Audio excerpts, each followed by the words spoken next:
Hello guys, তোমরা যদি এদিক ওদিক লক্ষ্য না করো, আমার স্কোর দিকে লক্ষ্য, তাহলে মাত্র 2 প্লাস, তাহলে আমি মাস্টারে উঠে যাবো। তাই আমি তাড়াতাড়ি করে ম্যাজিস্ট্রেট করে দেই। প্লেন থেকে নামার সময় আমি বিমা শক্তির দিকে যাই। বিমা শক্তির রেস্টুরেন্ট ঘরের উপরে আমি নামবো। মাত্র 2 প্লাস লাগে, তাই আমি র্যাঙ্ক পুশ করার সিদ্ধান্ত নেই।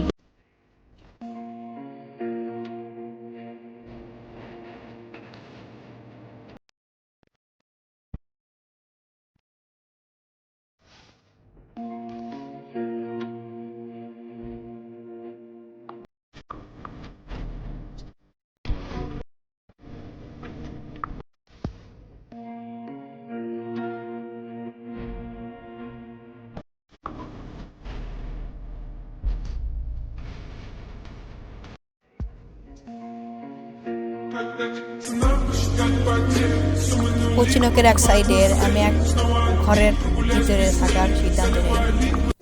এখানে আমি বসে র্যাঙ্ক পুশ করা শুরু করি।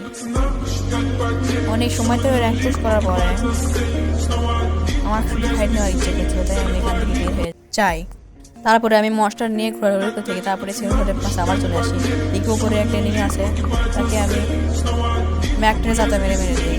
তারপর থেকে তার কাছে ভরপুর লুট করে নেই। আমার 3টা কিল হয়ে গেল।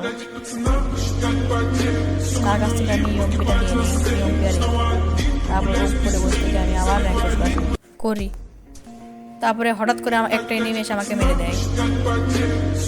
তারপরে ম্যাচ থেকে বের হয়ে দেখি, ও ভাই, মাস্টার ডান হয়ে গেছে। প্রথমবারের মতো মাস্টারে উঠলাম, কি যে খুশি লাগতেছে। তারপরে আমাকে কিছু অ্যাওয়ার্ড দেয়। ভিডিওটি ভালো লাগলে লাইক আর সাবস্ক্রাইব করে দেবে।